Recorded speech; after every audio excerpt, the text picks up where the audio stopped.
All right, everyone. Thank you for joining. I'm really excited about today's RevUp because we're talking about one of my favorite topics in real estate, and that's open houses.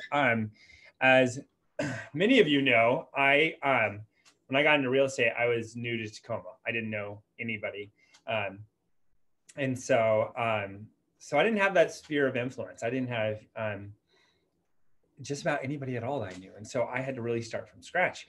And so one of the best ways to get leads that aren't already in your database, and the freest ways, cost you nothing but your time, is open houses. And today is November 19th, 2020 from hell. And so it's a little different today because right now we can't, as of today, as of Monday, we're not able to actually do open houses. Wait, I'm sorry. I got to pause. Most importantly, today's Sarah's birthday. Sarah, our amazing transaction coordinator. So first off, I want to wish Sarah a happy birthday. Gosh, how embarrassing. I just like touched my head and I was like, oh, I have a party hat. I should mention I have a party hat on. Anyways, so happy birthday, Sarah. We love you and we love everything you do and we're glad to have you. We love you. Happy birthday. Now I'm going to take this off because it's so itchy. Now I've got party hat hair, but that's okay. Okay. So jumping right back in. These slides were made, obviously referring to actual open houses, like physical open houses. So we're going to try and mix things up a little bit and talk about actual open houses and physical open houses, because hopefully virtual open houses will only be for a month or two. And then we'll go back to having at least limited open houses. But it's really important to remember that you don't have to wait for everything to open up again. You can start doing open houses this weekend, and I really encourage you to. So, anyways, we're going to talk about how to do open houses and how to do open houses today in this crazy world that we live in. Okay, so today's objectives are, we're going to talk about the purpose of open houses, how to select which home to do an open house at, how to prepare for and increase your attendance, staging and setting up your open house for the day, a step-by-step method for meeting guests and then getting appointments with those guests following the open houses, how to use Spacio, which is an open house app. So we'll talk about that briefly. And then post open house protocol and follow-up systems, which, spoiler alert, is the most important part of the day. Seriously. Okay, as always, we start out on RevUp with an affirmation. So today's affirmation is, I am a professional in every way, in dress, manner, knowledge, and action. Although today we were dressed up specifically for Sarah, so typically we are professionals in dress, manner, knowledge, and action. Well, I apologize for the typo there. I'm a professional in every way, in dress, manner, knowledge, and action. Okay, let's talk about having success with open houses. Okay, so this is an overview to start out. So open houses, agents, we either love them or we hate them most of the time, right? And based on your attitude about them, they will work for you or they won't. For example, many new agents, many new agents have, think open houses are for most new agents, open houses are the single most effective way to generate leads and to bring clients in the door. The point is, open houses are the easiest way, in my opinion, to get cold leads that aren't already in your database. That's the hardest thing. The hardest part of this business is we all know that we should be talking to our sphere of influence and our friends and our family and so on, telling them we're in real estate. But how do we get people on top of that? What if we're already doing a great job of that? How do we get more leads in the door? And that's what open houses can provide that other areas cannot, or cost a lot of money, right? We can all pay for Zillow leads and get leads in that way, but that's incredibly expensive. So open houses are a free way of doing that. So the purpose of the open house is, number one, lead generation. Number two, exposure, right? Marketing. Number three, if it's done properly, they're a great use of your time. And number 4, worst case scenario, this is one of my favorite parts, is every once in a while you do an open house and it's pouring rain and you have 1 or 2 people come in. Well, guess what? You bring your laptop, you bring your phone, and you're going through emails, and you have a list of things you can do during downtime. So even if it isn't the best use of your time because you don't get the attendance you were hoping, you can still make it worth your while. That last part's not as applicable for a virtual open house because you kind of have to be on the whole time. All right, attitude is everything. We already talked about this a little bit, but you got to know that the open house is going to be productive going in. Not just productive, but you got to be pumped about your open house, right? You want people to come in, feel your enthusiasm, and that'll translate to the guests that come in. Plan, prepare, and know the property and the market. Oh my gosh, this is so important. If any of you can think back to an open house you went in before you were a real estate agent, I can think of a few where you ask questions to the agent and they don't know anything. I also have noticed that about the home too. It's like, it's not their listing. And you say like, oh, what year was this built? And they're like, I don't know. I'll look into that, which is fine. But late 70s. It's so funny. It's like, just know the home and know the market. It's not hard to spend 30 minutes, seriously, 30 minutes before the open house to just go through and see what other homes have sold in the area, see what other homes are on the market, etc. So if people say, wow, this home seems to be really high for this neighborhood, you can say, it is high, and let me explain why. Or you can say, no, actually, surprisingly, this home down the street just sold for the same price, right? Just having that knowledge, number 1, is helpful, right? And number 2, it shows that you're not just a warm body sitting at an open house. You're there actually providing value. Next, dress professionally. You're holding an open house, intending to be hired by prospective buyers and sellers. So act like it, right? That doesn't mean you have to wear a suit or something incredibly formal. That's not my style at all. Some agents, that's how they are, and that's great. But just, dress professionally. Don't have your clothes be wrinkled. Don't be wearing a hoodie. dress for success, right? I don't know why. I've told Andrew this before. Hoodies are like a pet peeve of mine. I love hoodies, but like when you go into a place of business and someone's wearing a hoodie, it just seems sloppy. That might just be me. Andrew's looking at me like it's just me. You're so old school. I mean, come on, a hoodie you can't dress up a hoodie, right? You can dress also up. Like you can put over 20 degrees outside all the time. Say again. So it's also really cold here all the time. So but if you're inside, like a coat is not like, you can have a coat and still look dressy. You can have a t-shirt and have like dress shoes and jeans, nice jeans, and that can look professional. But there's no one who walks around in a hoodie that you're like, wow, that guy looks like he's ready for business. Well, Aisha said she bought blazers. You know what my secret is? Cardigans. I wear a cardigan like 24/7 because you can wear any top underneath. You put a cardigan on it and put some earrings on and you look professional. Cardigans are good. And you know what? You did just say blazer. Actually, I have seen people in blazers with a hoodie, and that actually works. That's different. Yeah, that's different. So, okay, I'll just say that. That's the only time a hoodie works. So now that we're done with this tangent. Okay, so locations. This is talking about the property that we're selecting when you're doing an open house. Let me actually start before I say this slide.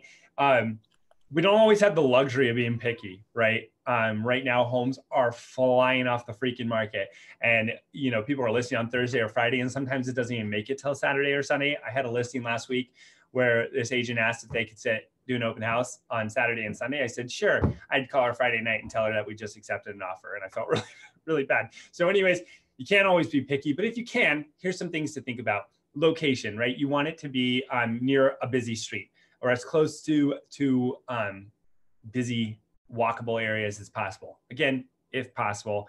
If not possible, people will still see the open house online and they'll come. Condition, price, and terms, right? Ideally you want a home. Condition of those things is the most important thing. I once sat an open house that was like an investor special, smelled like cat pee and like was gross. as Robyn picks up her cat. That's that of those three things: condition, price, and term. That's the most important thing. I would never set an open house like that again, me personally. You want it to at least be in good, showable condition. And also, ideally, you want the price to be somewhat attractive. You know, if you're looking at comps ahead of time and you know that this home's $100,000 overpriced, that's a hard thing to sit. But again, if you can be picky, great.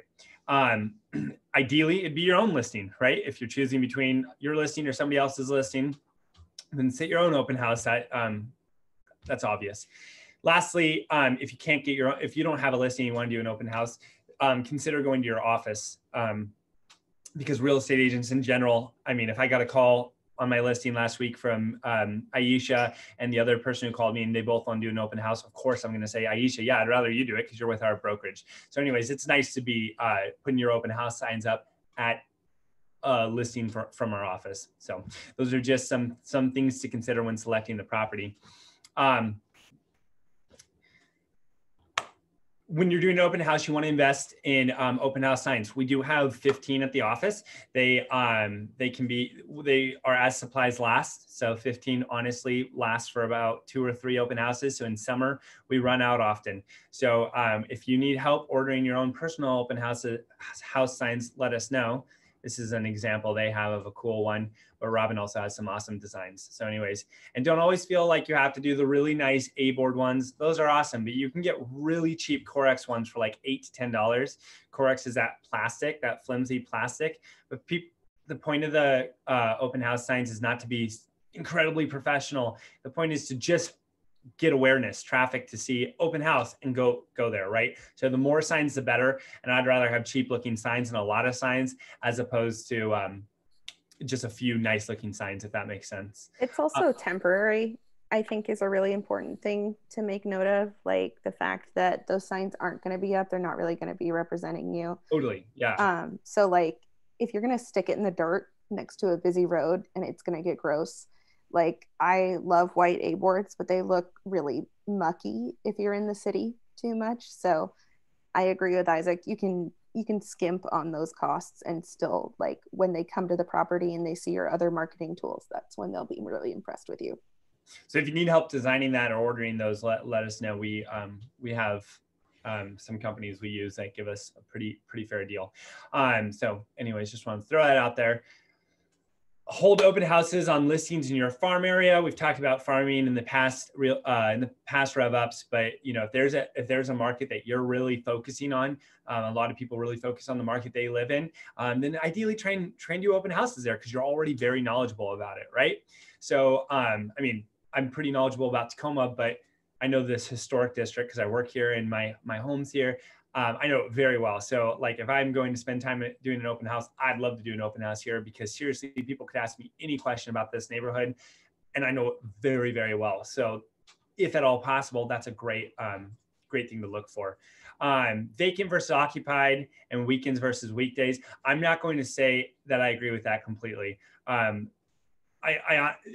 Honestly, I actually think occupied homes are the best ones to do open houses at. And the reason is because it's harder to get into occupied homes to set up a showing.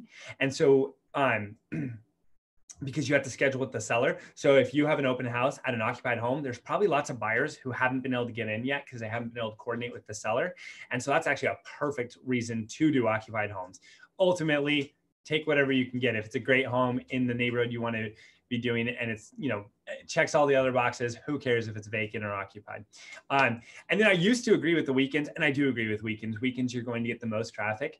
But in the past few years, I've heard and I've personally experienced a lot of people have success with, I've heard people call it happy hour open houses. Can't serve alcohol, by the way, at a public open house, just so you know. But the idea is people are coming home from work 4, 5, 6 o'clock, and you have open house signs, and it's just kind of that perfect timing where you're not getting necessarily families walking in who are out on a Saturday. You're just getting a commuter who's like, oh yeah, I saw you were having an open house, and they've got nowhere to be. They're just leaving work, and I've had this experience with a few different people I've met at those afternoon, evening, weekday open houses where they just have more time on their hands because they don't have anywhere to go, right? Weekends, people are like, they're on the move. They got things to do. So anyways, I'm not going to say weekends over weekdays, they're both good in different ways. But if you're busy on weekends, consider doing a weekday one, like 4 o'clock to 6 o'clock. It's really a killer opportunity to get some people who are just kind of perfect timing. Okay, this is your open house kit. These are just suggestions, take it or leave it. So this is a minimum 6 to 12 personalized open house signs. I don't think so much about the number. I think about the streets. Okay, so I want to at least get a couple signs on any busy streets around. If you have one on a busy street and then they have to turn here and turn here, obviously this goes without saying, make sure you have it from the busy street and then here, right? Don't just get them off the busy street. But it doesn't so much have to do with the number. If you're right on North I Street here, honestly, you probably need one sign or 2 signs right in front of the house. Like there's nowhere else that you need to go if you're in the middle of the North End on the busiest street in the middle of the North End, right? So the number's kind of irrelevant, but think about the busy streets and how to get people from those streets. That's, I think, most important. Something that helped me out in the past, not that I've ever hosted an open house, never done that, of course. I dropped pins where I put my open house sign. So I came from up north, and there's a lot more like rural properties.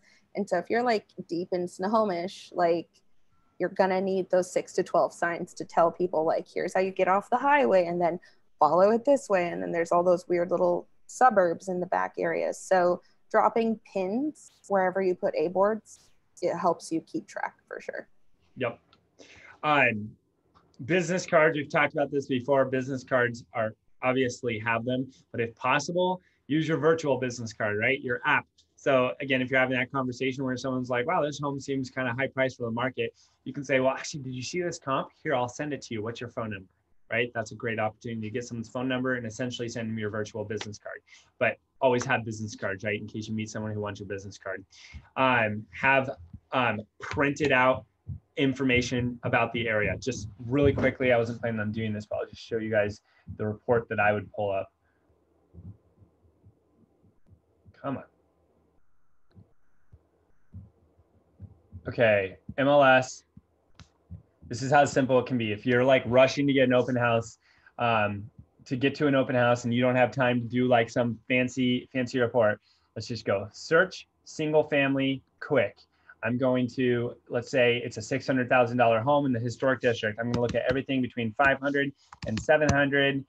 And this is a 3-bed. I'm going to look 3 to 4 bedrooms. I'm going to look at 2 to 3 baths and 15 to 2,500 square feet, because this is a 2,000 square foot. I'm going to go active, contingent, pending inspection, pending, and sold in the past 90 days, let's say. This is not an exact science. This is just an idea.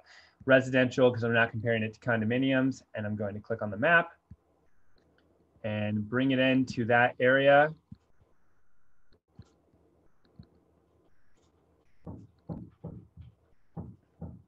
And this is a historic district, so there's actually only one there, so I'm going to go a little wider here. And I'm just going to really quickly draw a map.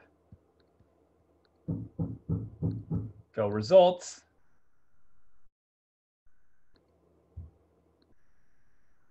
My computer's frozen. What's happening? Matrix was lagging on me earlier today too, and I know transaction desk was down from like 8 to noon yesterday. I know, that was frustrating. Okay, they're like relaunching Matrix, so I think there's just some bugs. So I went to results, print. I'm going to do multi-map, single CMA landscape, and 3UP comparison. And this is the report. Just print out a few different copies of these. So if people are like asking questions about the neighborhood, answer them off the top of your head, because it's not really off the top of your head because you already have been doing the research. And you can say, yeah, here's some comparable homes, somewhat comparable homes in the neighborhood recently, right? And it tells you everything about them. This is data, this is showing the map, and this is showing a breakdown of those listings. Super, super easy. That took me, I don't know, 3 minutes. I don't know how long that was, 3-4 minutes to do.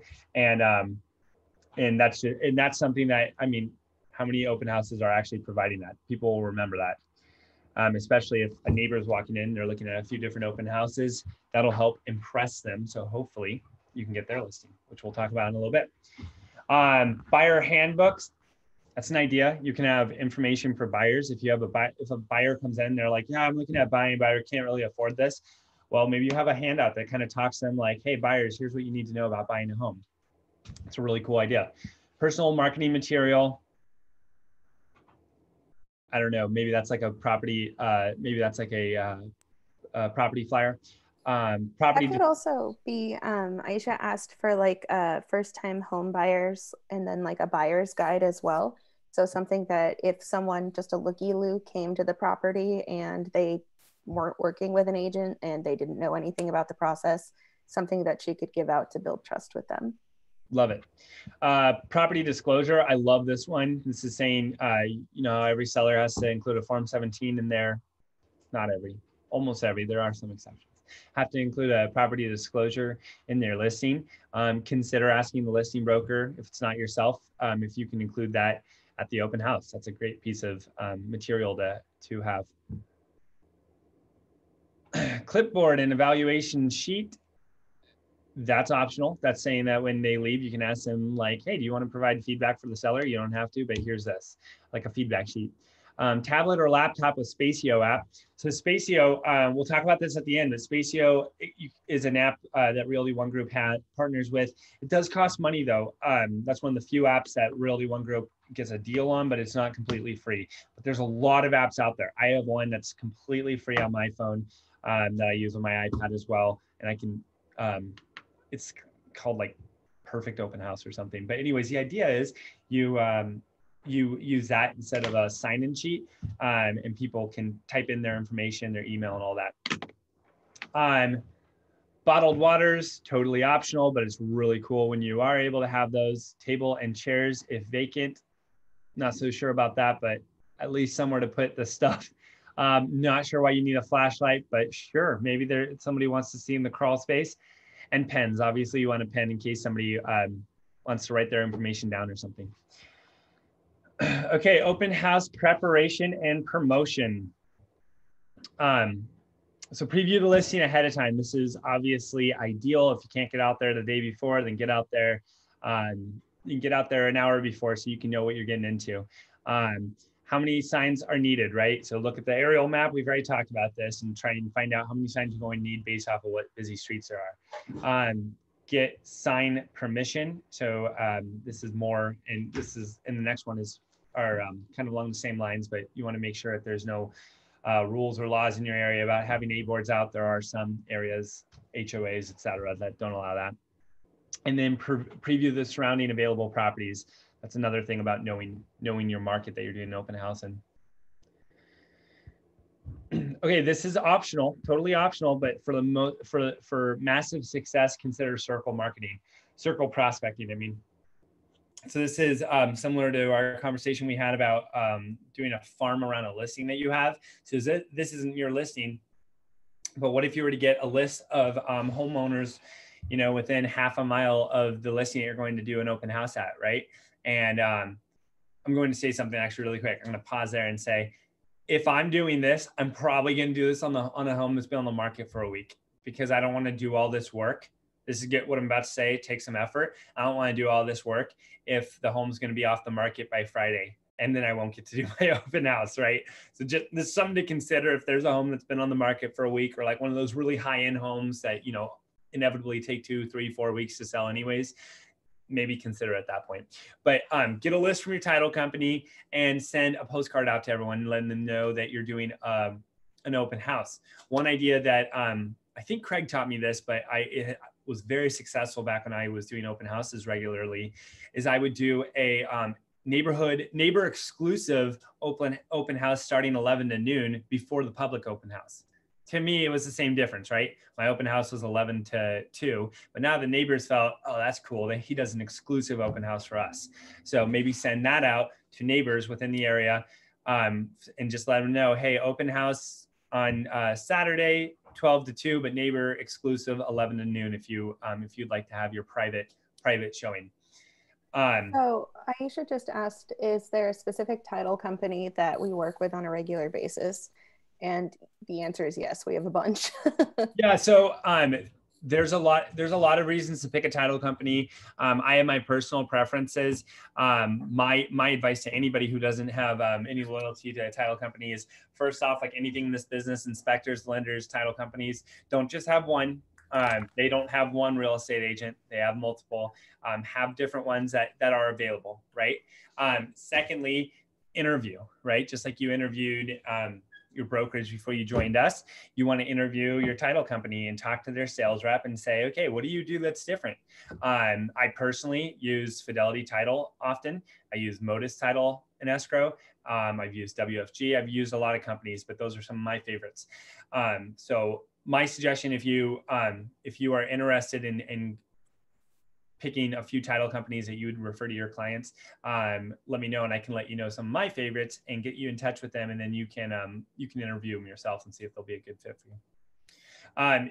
If you want to save money on mailers and you don't want to send out postcards, this is another thing. Hannah, who was just on the meeting, she must have had to log out, but Hannah's really good at this. Whenever she does an open house, she door knocks and she puts door hangers on each door, and she's had great luck with this because she's not going to their door and asking for anything. She's just saying, hey, I just want to let you know I'm doing an open house tomorrow at this home that we just listed, right? So that it's really hard to have someone get mad at you for that. You're not like asking for anything. You just want to inform them and you're just leaving a flyer on their door or something like that, right? That is a really, really successful way of doing that. I am going to say, if things open back up and we're not doing just virtual open houses anymore, even still, you want to be really careful if you're leaving stuff on people's doors, because you don't want someone to be, you want to be COVID conscious. if that's a term, it should be a term. Hashtag. I think it is now. Okay, perfect. So I probably wouldn't do that until COVID is well past us. And then of course, invite your circle of influence. This is not so much because they're going to show up to your open house. Chances are they aren't. This is just an opportunity to market yourself and remind everyone that you know, hey, I'm a real estate agent. Just a reminder, I'm doing an open house.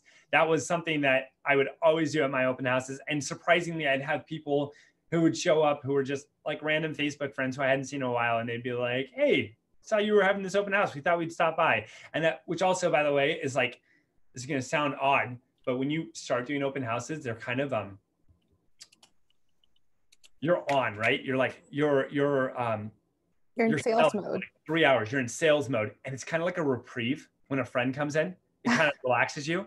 I don't know if you've ever been in customer service. I mean, I used to be a manager at Starbucks, and every once in a while a friend come in and kind of be like, oh, I can kind of like just be myself for a second, relax. So anyways, I love that tip. That's something a lot of people wouldn't suggest, but do post about it in social media. And for many reasons, it's a good opportunity. I mean, it's also something where your friends could share it with their friends that you wouldn't have access to. It's totally. That additional sphere. And then in the chat, Aisha asked, well, if they have a no solicitation sign, you shouldn't knock. And my policy is like, no. If they've taken the time to put up a no solicitation sign, like, I'm not trying to wake a sleeping dog. Like, it's not worth it. Like, it's just, yeah, it's I guess like their own, but it's not worth it. I agree with you, Aisha and Robyn. Yeah, I'm not, yeah, no trespassing, no solicitation. It's like, unless you've got like a Girl Scout cookie hookup that could like knock on doors with that. And that's my only like workaround, but otherwise, no, I just, it's best to leave well off alone, I think. That's awesome. Okay. We've kind of talked about a lot of these. I think I just got ahead in my notes, but market your open house, right? Tell Robyn about it. It says in the company advertising, tell Robyn you're doing an open house, and she will blast the heck out of it on our social media and hit all our 1,000+ followers. Order postcards optional, circle prospecting, door hangers, post to the internet, Zillow, Trulia, etc., which will happen automatically when you post on the MLS. I'm going to say, so for postcards, I love postcards. I honestly think print advertising doesn't get enough credit. I think a good policy is if you have a listing, you should be sending out new listing postcards, and then you should send out an open house postcard like immediately after that new listing postcard. Like, even if the open house is on a Sunday, you get the listing Monday, Tuesday, send out the postcard about the open as well. then I think having a follow-up after that as well. So the people that you're hitting with the open house information, you also hit them with the pending and the sold, especially if it happens fast. It adds so much credibility to you. It shows how much marketing you have, and it'll get you new clients for sure. I would. I have a question really quick. Sorry. Yeah, Isaac, did you say that when you list on the MLS, that there's an open house, that it goes to like all of those different sites like Zillow and Trulia? Is that what you said, or? Correct. Okay. Zillow and Trulia, for example, though, are not brokerages. And so if you were to Saturday morning put in, well, let me explain what I mean by that. A brokerage website is a direct syndication from the MLS. So like our website, Redfin, Windermere, Keller Williams, all of us, we have direct syndications with the MLS because we pay for the right to do that because we are a brokerage. Mm-hmm. Zillow is not a brokerage and Trulia is not a brokerage. Trulia is owned by Zillow. And so it's manual entry. So if you put it in the MLS on Saturday morning that you're having one Saturday afternoon, it's not manually do it because they're not working. So anyway, something to think about. But if you were to list a home on Thursday and immediately say that you're doing an open house on Saturday, Zillow will see that and they will post it on there. So no is the answer to your question. Just something to think about. Get it there as soon as possible so that they will add it. Right. Okay. Yeah. Okay. I was going to say something to what you said, Robyn. I was just going to say, when you're doing a postcard, if you are sending postcards that say you're doing an open house, you better be really sure you're doing an open house. And maybe even get your seller's permission, say, hey, I know if the perfect offer comes up on Friday night and we have to take it, that's fine. But I'm committing to all your neighbors, I'm doing an open house. So even if it does go pending, I have to do an open house. And if you're not okay with that, then that's fine. I won't send the postcard. But make sure you're doing it, because that would be really annoying if I'm a neighbor and I get a postcard on Friday that says you're doing an open house, and then I show up and there's no open house. That's pretty frustrating. So just make really certain, if you are going to do that you do it. Just my 2 cents on that. Advance notice riders, that's not a bad idea. You can get these riders that go underneath your sign that says open house on Sunday. That's a good idea. Same with flyers. You can put flyers in a flyer box that say that. Create a video announcement. Videos are obviously awesome. I've shown probably most of you, or Robyn has, how to do videolicious videos. Just doing a video on Thursday. Hey, here's my new listing. By the way, we're doing an open house on Saturday and Sunday, 1 to 5 or whatever. That's awesome. People watch videos. They're more likely to watch videos than they are to read a paragraph about a listing. So just think about that. And considering boosting the posts on Facebook so you get people who aren't just in your sphere. I will say, when you're boosting posts, especially like on Facebook, be cognizant of who your audience is. So if you are looking for like first-time home buyers in like the 350 and under range, like it makes sense that you would have it shared on both Facebook and Instagram. Because of fair housing, you can't limit your audience. So you can't say, like, unless it's a retirement community, that's the only exception, but you can't say like this $1 million property, well, I'm only going to show it to people 30 to 65. That's considered discriminatory. So I think if you are in like Rhonda's shoes or something and you have like a luxury listing, it's probably not worth the money to promote it on Instagram, which is going to be like a 30-year and under range. It might be more effective just to target Facebook specifically. Love it. This is other ideas of things to bring. Obviously, you got a property flyer with info, MLS data sheet. That's what I talked about earlier. Plat map, that's just an idea of title company normally gives you a plat map. Information about schools nearby businesses, walkability, property feature sheet, prepare a CMA on the property. I guess that's more so what I was talking about. Oh yeah, I'm sorry, MLS data sheet, that's different. MLS, I was getting mixed up. MLS data sheet, I think they just mean like a data sheet about the property. Consider a partner for safety. We've talked about this many times, but if it's an area, especially if it's secluded, not a bad idea to have somebody there with you. If you don't feel safe, trust your instincts and get somebody to be there too. A great idea, by the way, regardless of if you don't feel safe, but kind of 2 birds with 1 stone, call your lender or your title expert. Lender, I prefer lender in this case. I mean, how cool would that be to be able to, and I've done this before, it's way more likely to have success here. You have a lender at the door signing people in, and then you're out showing the home. And then somebody says, well, what kind of a down payment would you need for a home like this? Great question. I'm not a lender, but you know who is? The guy who signed you in. Let's go talk to John. And then have John pre-approve him right there. Or you know what I mean? He can't really do that, but start the process. I mean, how amazing would that be? And also to a buyer, you just blew them away because it's not just an open house. We're like a full service open house. We're showing you homes and getting you pre-approved at the same time. So just an idea there. If you don't feel safe, get a partner and really consider getting a lender. I love that idea. It wasn't my idea either. I heard that somewhere and I have had a great success when I've done that.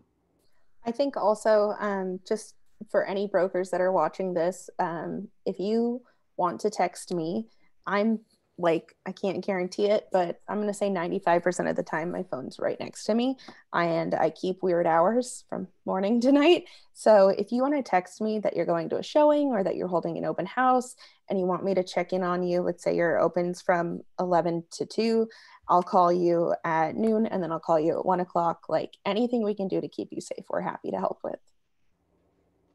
Love it. Okay, so far we've been talking about before the open house. Now we're going to talk about actually doing the open house. But before we talk about that, I'm going to talk about what we just talked about in relations to a virtual open house. So here's a cool thing. What we've talked about thus far is actually mostly still applicable, right? You still want to know the area. You still want to educate yourself on the home. You still want to get as much information about the home and have that available. Have that as a packet that you can give someone for a virtual open house. So let's talk about virtual open house really quick. First off, we're not going to go into a ton of detail about it because Robyn just recently did a whole, actually it wasn't recently, it was probably a few months ago. 2020 is all recent. It's like just recently in this big crazy year, Robyn did a whole tutorial on doing virtual open houses. So Robyn, can you include that in the show notes? I've been listening to too many podcasts.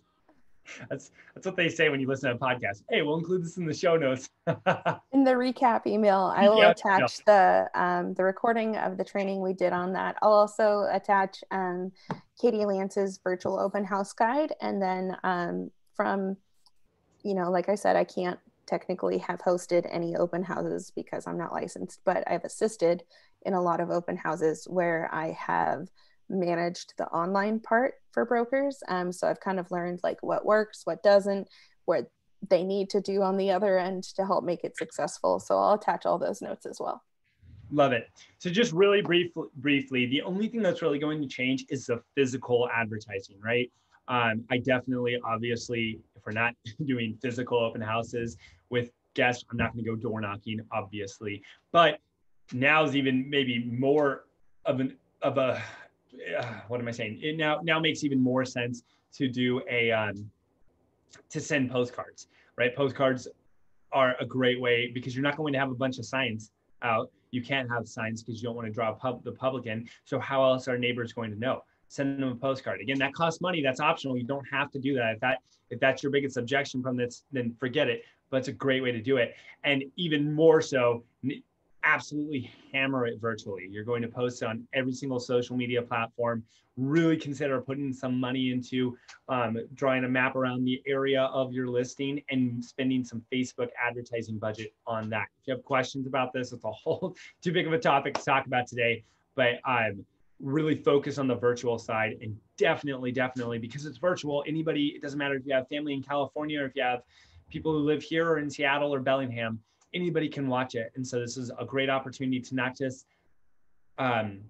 market the home, but market yourself as an awesome real estate broker. So anyways, I'll just kind of stop there for the prep work. But that's really how they vary. Okay, so now doing the open house. Arrive early. That's obvious and very important, right? If you're showing up, if your open house starts at 11, get there at 10:30 or at least 10:45 so you can set up signs, turn on all the lights. I think I'm getting ahead of my notes here, but turn on all the lights, open the shades. You want your open house to look and feel vibrant. Make sure, this is a little thing, make sure there's toilet paper. If it's a vacant home, Oh my gosh, make sure there's toilet paper. Make sure it's not winterized before you go to the bathroom. Wait, what? Make sure it is not winterized before you use the bathroom. I have had two buyer's agents go to my broker that I was working for, their listings. They didn't realize the house was winterized. They tried to flush the toilet. It didn't work. There is a trick you can do with saran wrap actually to help fix that. But ideally, make sure that you reach out to the listing agent. And if you're going to be holding it open, make sure the house isn't winterized. Good Lord. I would think if that was the case, they would let you know ahead of time. Holy Lord. Okay. Great. Get a lot of listings, I think. Worst case, just put a sign on the bathroom door, like bathroom out of service. But yeah. Also showing up early. Here's another reason, especially if it's vacant. A lot of people leave their vacant homes with the thermostat at 50. That's not a good first impression for buyers coming through to be like, holy cow, it's colder in here than it is outside, right? So heat up the house, or if it's summer, cool down the house. It's the seller's fine paying for that. So definitely do that. Okay. Okay, this is how this is their like script, right? For when somebody walks into the into your open house. So acknowledge them, come on in. You know, you want to start by making them feel welcome. So welcome them, right? Don't just let them come in and smile at them. Welcome them with a verbal greeting. Meet and greet. It says shake their hand. Don't do that right now. But forgetting COVID, shake their hand. Maybe that will never come back. Oh, I don't want to think about that. I love shaking hands. Whatever the case, fist bump, elbow bump, foot bump, you know, greet them. Ask for them to sign in. Right now in COVID times, you have to have people sign in. Right now, obviously, it's just virtual tours, but I'm sure going to go back to where we're having open houses where you can have 5 or more people in, or 5 or less people. At that time, you have to have people sign in. It's actually, it's a law. So, which is awesome, because if you haven't done open houses in the past before COVID, it's really hard to get people to sign in. Most of the time they'll be like, I'll put my name. I'm not putting anything else about me because I don't want to. And you know, you can't force someone to do that. So anyways, now you can say, hey, I need you to sign in order to see the home, because it's actually law. Actually, I'm gonna elaborate on that just a little bit more here. If it's after COVID and we're talking a year from now and you don't need to have someone sign in, you can still say, hey, the seller wants to know who went through their property. So the seller is requesting that everybody who comes in signs in. That's an easy way to not be the bad guy. Just say, oh, I'm sorry, the seller said that everyone has to sign in. It's up to the seller. So anyways, that's a good opportunity, because you really want people to sign in, and we'll talk about that in just a minute. Engage with them with questions. I'm going to push back on that a little bit. Absolutely, you want to do that. Every once in a while, not even every once in a while, I'd say about 50% of the people who come into open houses, they're not friendly. I'm being blunt. That's true. If you haven't done an open house, you don't know what it's like, but they have their guard up. Yeah. Oh my God. They don't want to be sold, and they're like mad from the get-go. It's like as visible as like a physical shield. Like it is palpable. And so don't waste your time. That's like the do not, no soliciting on the door. It's like, you've got better people to talk to. So if somebody comes in, they're like, hey, just walking through, I'm good. Great, sign in, we're good. Like walk through and we're good. Anyways, that's my 2 cents. Other people might say, you know, be more aggressive. That's my 2 cents. I'm not gonna waste my time, my effort, my like emotional energy. Those are draining people to talk to too. I focus on the people who want to talk to me, but those people, engage with them, answer any questions, tell them about the neighborhood, even if they're not asking about the neighborhood, right? Give them a flyer, hand them the flyer, let them explore on their own. I'm going to push back a tiny bit. I don't think that's a good call, especially if they're either like over eager and there's more than one of them and they're trying to keep your attention, or if there's someone that's like, no, I'm just walking through. Like anyone who gives you like a weird feeling in your guts is probably a good person to walk through the house with. Yeah. Just keep an eye on them, because guess what? You're responsible if something's stolen. They're not responsible unless you can prove who it was. So that's just something to keep in mind. And then confirm the contact information is received, which is the having them sign in, which again we're going to talk about a little bit more. watch and listen. This is key, right? If you're listening to a couple or whatever, a group of people talking, listen to what they're saying. If they're, they're for a couple of reasons. First off, they're giving honest feedback because they are just talking to themselves. That's good information to share with the listing broker, or if you are the listing broker, with the seller. But also hear if they're like, oh my gosh, I really love this home. I bet they have so many offers. Like, be listening, not, well, I guess it is eavesdropping. Who cares? I'll call it what it is. Eavesdrop, man. Because you want to go at them and say, so what do you guys say? Those are the people you want to focus on. I guess that's what I'm saying. If you've got people who are just kind of like, whatever, then fine. And you've got multiple people walking through your home, you're not going to be able to focus on everyone. So listen and think and hear what people are saying. Look at their body language and see who's loving this home, and say, what do you think of the home? And there's somebody who's like, oh my gosh, we love this home. It's perfect. And those are the people you want to focus on, right? And the goal obviously is set up an appointment after the open house. Hey, I've got to be here until 3:00. Would you like to meet at 3:30 at my office, or 4:00 for coffee, and we can talk about the offer process, even if they're not pre-approved? I know we've talked about in earlier meetings, like don't waste your time unless the buyer's pre-approved. At this point, this is a free lead. This, like, waste some time if need be. You know what I mean? I just kind of spat on myself. That was embarrassing. Waste some time if need be, and go meet these people, because I mean, no, I'm being a dead horse. You guys get it. Ask if they have. Okay, yeah. So you're going to talk to people differently if they own a home already or if they rent a home. Most of the time, people who are neighbors who own a home, why do you think they're there? Looky-loos. They're looking to sell, or they're looking to buy, or they're looking for family members, or I don't know who. I don't know. I would say looking to sell generally, or they're looking for value. They're like, what the hell? That home's listed at 500. Is my home Right. listed at 500? They're like, they want to know what's trying to figure out what their house could be worth, right? Like, most of the time in my experience, that's what they're looking for. And so this is a perfect opportunity. And I get so mixed up in my notes. So I'm sorry, I'm probably going to repeat myself later, but this is a perfect opportunity to say to those sellers, say, oh, do you live around here? It's been a while since I've done an open house. That's a common line I use. So do you live around here? And they say, yeah, we own a home just up the street. Oh, that's awesome. So you're curious to see, what neighbors' homes are selling for, right? And they're like, yeah, I mean, I'm kind of surprised about how much it's listed for. This is like a verbatim conversation that I've had 50 plus times. And you're like, and then what I say at that point is, yeah, well, the homes in this area, they're selling so fast, and it's really crazy how the market has increased. What do you think your home's worth? Well, I have no idea. You ask them a question, you follow up a question with a question, right? And they always go, oh, well, I don't know. I mean, I would have thought way less, but I guess it's probably worth similar.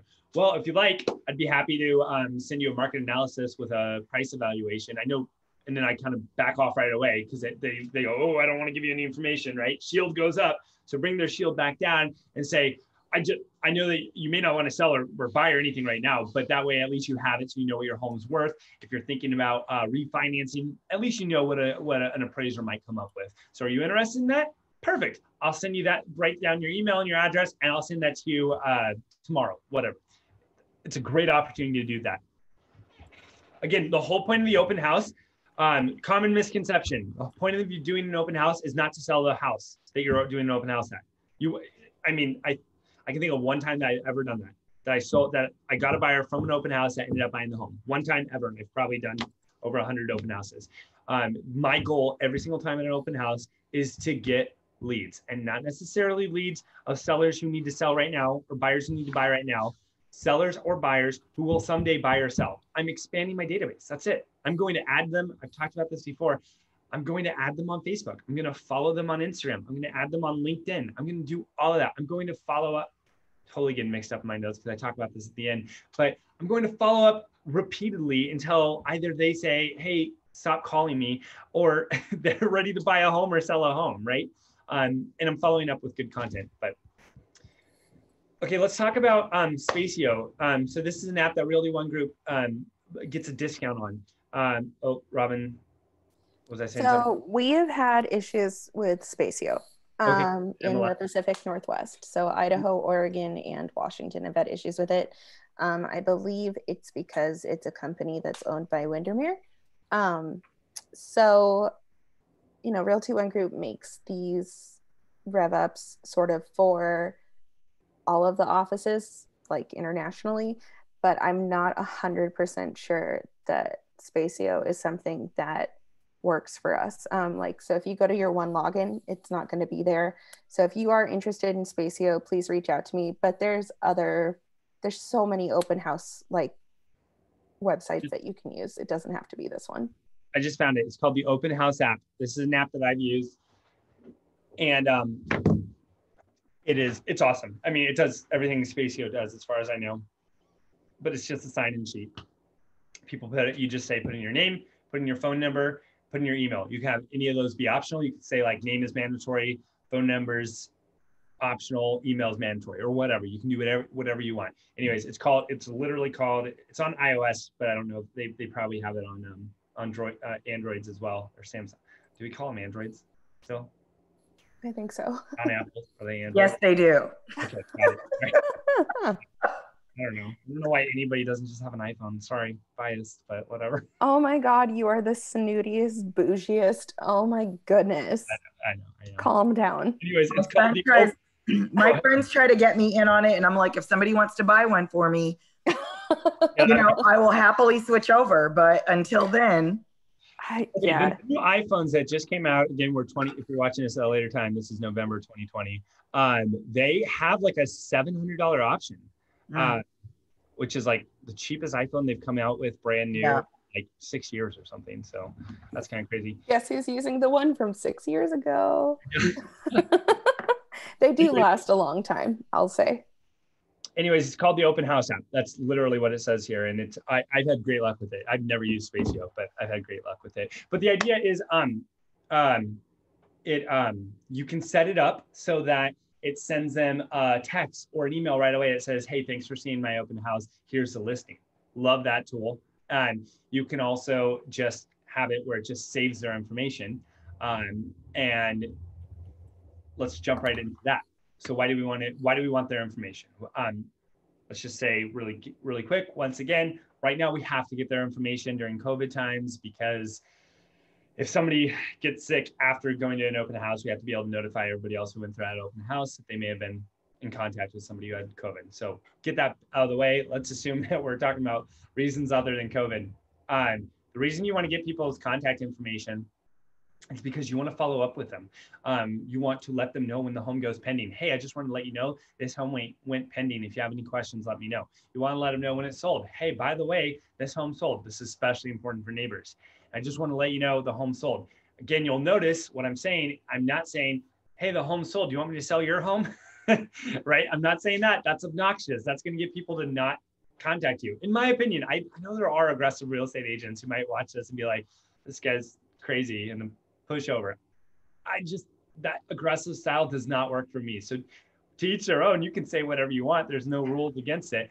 But if it's me, I prefer to go at them with value and then let them come back to want to work with me.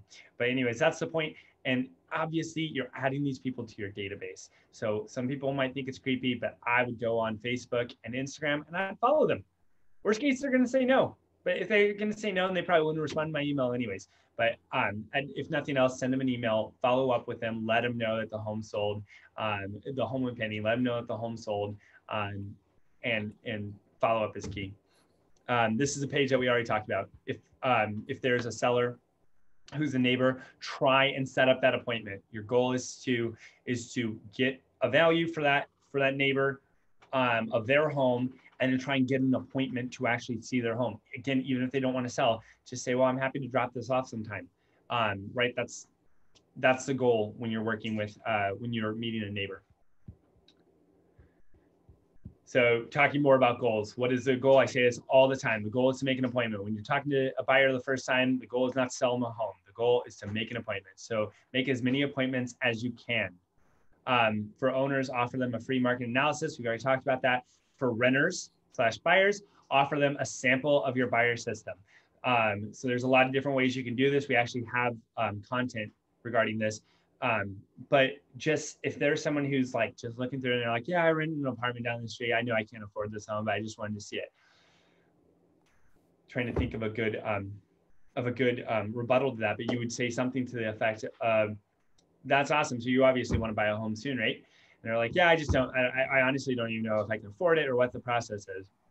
Well, are you curious in having a conversation about that? I'd love to, I'm here until 3 and I'm going to pick up signs. So I'll be done until at 3:30. We like to get a beer or get some coffee and we can talk about it. No pressure. I'm not trying to sell you a home today. I know you're just kind of curious about the process. But if you'd like, I'd be happy to meet you for coffee and just kind of explain the process. I actually have a full educational program where I can kind of walk you through the steps, like what's the first thing you should do as a renter to become a homeowner, and so on. Is that of interest to you? And if nothing else, they say, no, not really. Okay, that person though did kind of indicate that they want to buy a home, right? They were too hesitant. Their shield went up. They don't necessarily want to, they don't want to meet with you right now, but they did tell you that they want to buy a home, right? So put an asterisk with a B by that person's name on your sign-in sheet. I would have my sign-in sheets would look so sloppy. I'd have all these little like codes on there, just like a B circle or something, find out what works for you. And circle meant like, this guy's good, because you wouldn't remember from the names. You meet like 40 people coming through your open house. So I would definitely find some way on my sign-in sheet, or even like I'd send myself a text like, John Doe, ASAP. That would just remind me like those are the hot ones, because I'm going to send something out to everybody who went through the open house. But the people who were like, I got a good vibe from, we actually had a conversation, things are good, I want to make sure I'm following up with them. Okay, after the open house, return the home as you found it. That's hopefully obvious. But turn off all the lights, make sure everything's locked. Just because you didn't use the back door doesn't mean one of the people viewing the property didn't. So you check every single door, try and check every single window, make sure it's exactly how you left it, and collect all the signs. Send thank you notes to everyone who attended. I'm not sure I'd do that. I'd probably send an email when it goes pending, or I'd probably send, I don't know, that's up to you. Do what works for you, but it's a good excuse to take everyone who went and send an email to everyone. I hope this is obvious, but I'm gonna say it anyways. Don't send a group text that has everyone's phone number, and don't send a group email unless you're using BCCs. That's just a no. I'm just gonna leave it at that. It's a no, don't do that. Super tacky. This is key, report to the listing agent. If you want a listing agent to continue to let you sit there open houses, give a good report. Say, hey, I have a sign-in sheet of 47 people who went through the home. Here's the feedback I was able to get. Here's my feedback to the seller. Good luck with it. Let me know if you need me to do any more open houses. That's how you get a listing agent who wants you to say open houses for them in the future. Add the prospects that you got to your database. Again, it's kind of aggressive to ask either a friend on Facebook or follow them on Instagram, but find out what feels comfortable for you. And if nothing else, at least send that email, right? Send an email when it goes pending. At least add them to your CRM. And then follow up.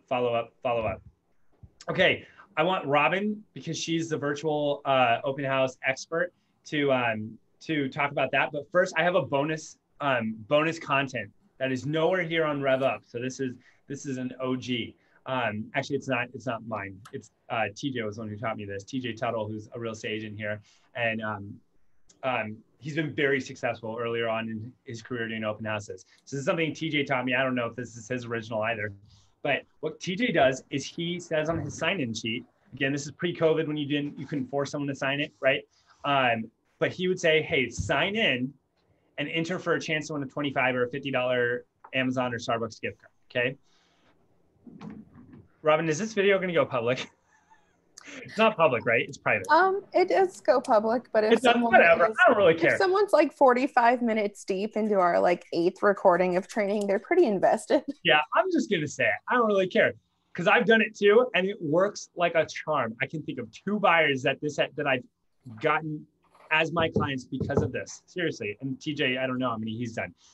So you get people to sign in, and again, they sign in, you have conversations with them, and most of the people are going to come in, they're like, oh, whatever, and they don't really have much conversation. Okay, great.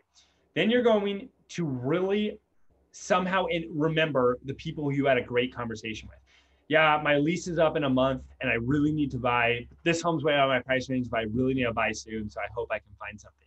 And they said that they're not working with a real estate agent. Okay, I'm writing a note in my phone as soon as they look away for a second.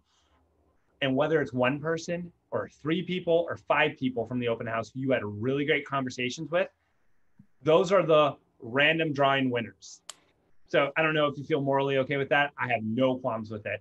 But essentially what would happen is I would call up the person, specifically those people who I had great conversations with, who I felt like I had a really good shot at getting them as a client. I'd say, hey, Robyn, it's Isaac from the open house. How are you? And you're like, oh, I'm good. How are you? And I say, hey, good. I just want to let you know you won the $25 Amazon gift card. And now Robyn's like, holy shit. Sorry, whatever. I've already given away all my secrets. We're committed. She's like, that's awesome. And you say, yeah, no, it's totally awesome. Can I meet you at Starbucks later, this weekend or something? And I can give you the gift card. Of course she's gonna say yes. I mean, I've never had somebody say, no, just mail it to me. Maybe they would, but she's probably gonna say yes. And you meet them, you give them the gift card, and you talk to them a little bit more. And I will admit, the people, I've done that for people, and not all the people I've given $25 gift cards to ended up buying a home with me. But I probably spent about $250 on it. So we're talking 10 people that I've given them to and 2 closings. That's a pretty good price, $125 per lead. I'd pay that any day. So anyways, that's kind of a bonus tip. If you're a real estate agent who thinks I'm a horrible person for doing this, and I'm sorry, I guess. You could always buy like a second $25 gift card and have a real drawing if you really wanted. Sure, that's a good idea. Oh, that's a really great moral answer. So anyways, that's all I got. Robyn, do you want to spend like a little bit of time just talking about virtual open houses? And then again, we'll kind of send your long video that you did a little bit ago, but I think it'd be good to kind of recap. Yeah, so for virtual opens, I'm not quite as optimistic as Isaac that virtual opens are going to go away soon. I think honestly, we might be stuck with virtual opens until spring, because I think that's when limited opens are going to come back. So I do think this is something to take the time and invest in. I think to start, you should decide whether you want to have the actual virtual open house at the listing, or if you want to just have it at your house and have it remotely. Ideally, I would go to the listing if I was you guys, but if it's like a remote listing, or you think the Wi-Fi is bad, or it's snowy or something, like having it at home is possible too.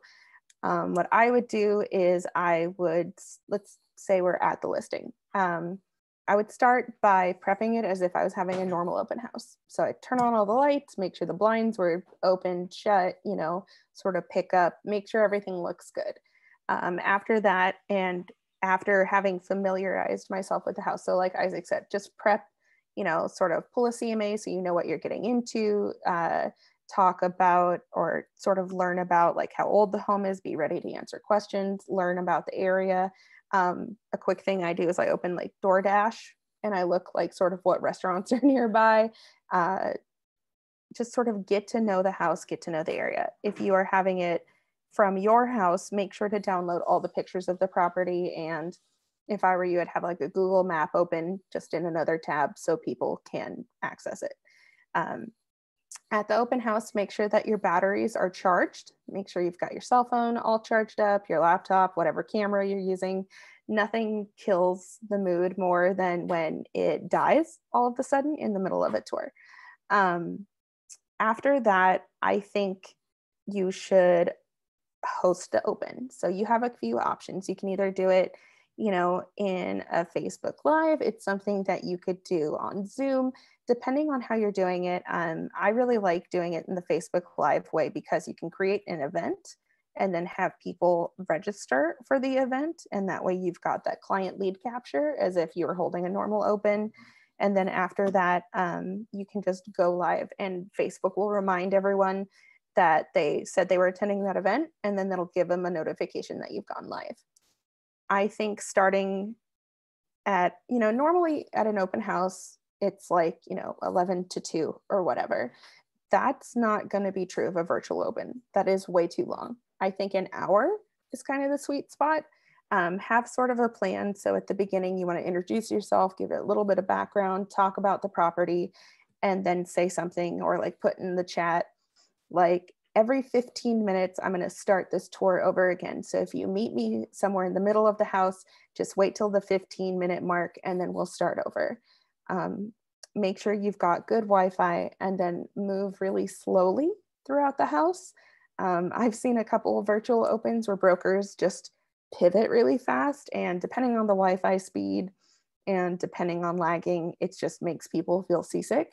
So just like really, really slow, as if you were taking a really long exposure photo, is the right way to go. As you're going through the open house, I think if someone joins into the Facebook Live, for example, greet them. So it'd be like, oh, hi, Isaac. Glad to have you here. You know, like we're right in the living room right now. We're in the family room right now. Just sort of give people like a shout out, and then don't take any questions until you're at that 15-minute mark again when you're starting over. Let's see if I have any other quick notes besides promotions. A really big one is start at the front door of the property or start at the entrance of the house. I think a lot of people start in the kitchen, but that's what people are really invested in watching. So if someone joins at the 7-minute mark and they missed the kitchen at the 15-minute mark, if you're starting at the front door, they're going to stay on the Facebook Live longer to see the kitchen further in the video.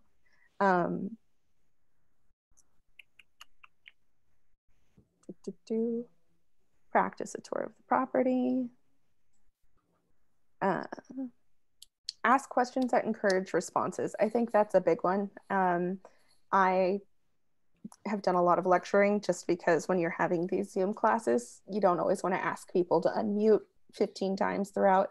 But when you're doing a Facebook Live, interaction is so key.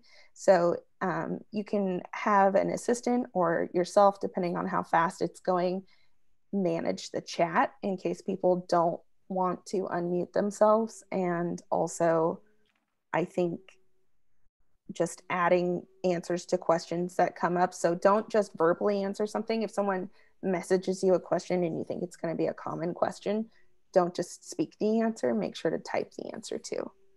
And then I think that's pretty much it, is just preparation. Virtual open houses are one of those things that just take a little bit of practice. They take a little bit of getting used to.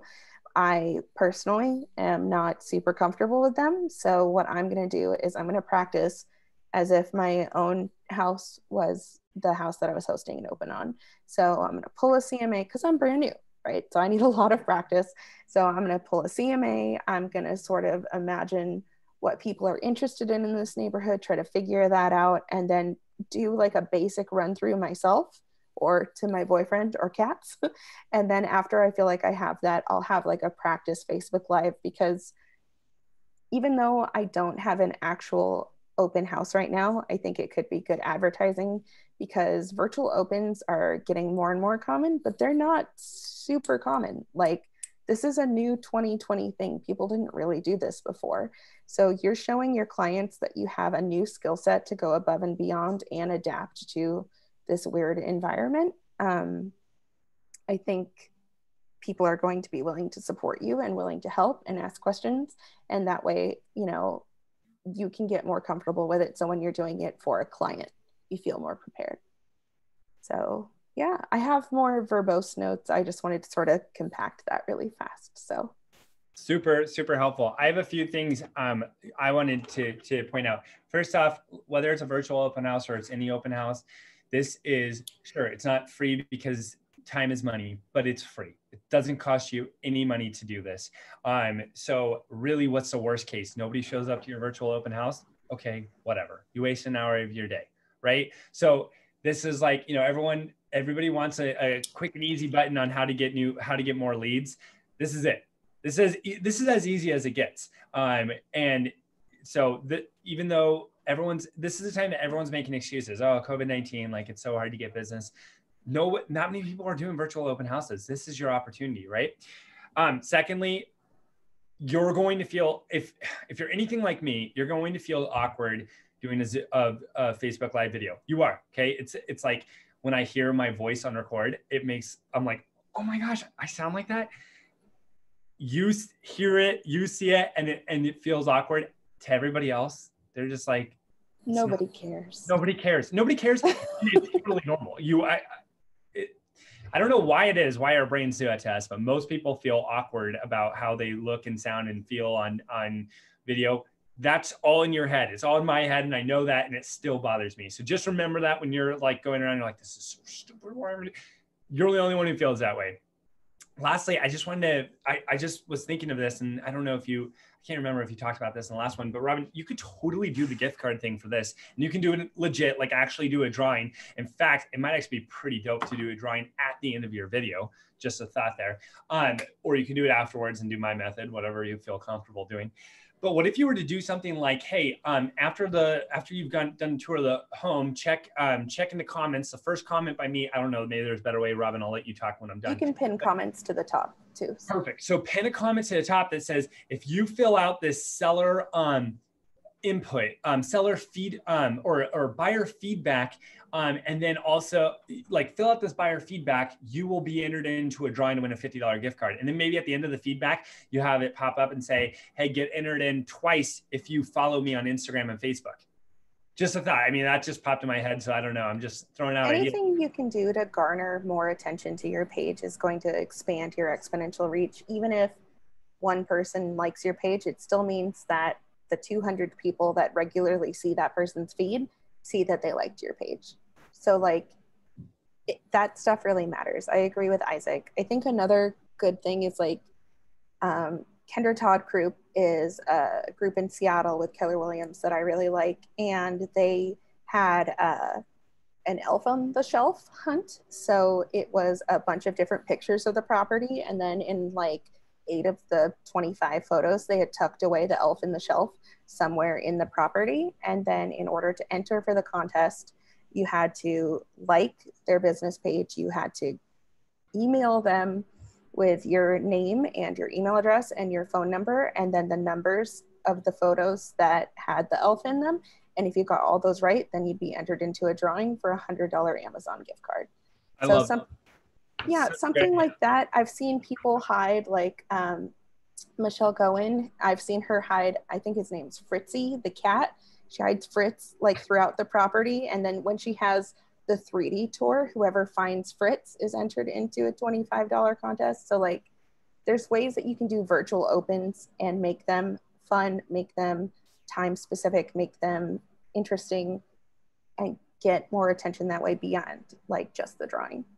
And if you think no one's going to do it, I still have family members who forward me emails because they're nervous about having bad luck for 7 years or whatever they say at the bottom. So people will do it for $50. Okay. Like you tell them, hey, $50, all you have to do is fill out this one little survey. People are going to do that. So as long as it's not $50 in magazines, because that's happened to me with other surveys, but oh my gosh. Yes. I'm just teasing. Oh, yeah, do people read magazines still? Okay, as always, we end RevUp, reminding everyone of the one habit. Okay, so this is making 3 phone calls, adding 3 people to your database, and sending 6 handwritten notes, or at least emails or texts to people in your database or not in your database, cold leads, per day that you're working. And again, everyone's different. Some people don't have, aren't going to dedicate 6 days a week, or literally don't have time to do it, right? We all have other things going on. So this make your commitment. What is your commitment going to be? And even if it's 1 day a week that you're going to follow the one habit, try and do that. So thank you everyone for showing up. Robyn, can you remember what our next one's on? I'm gonna scroll back to the beginning. I think it says so right at the beginning. I was gonna say I've got the RevUp folders handy. Next week is about financing the sale, mortgage basics.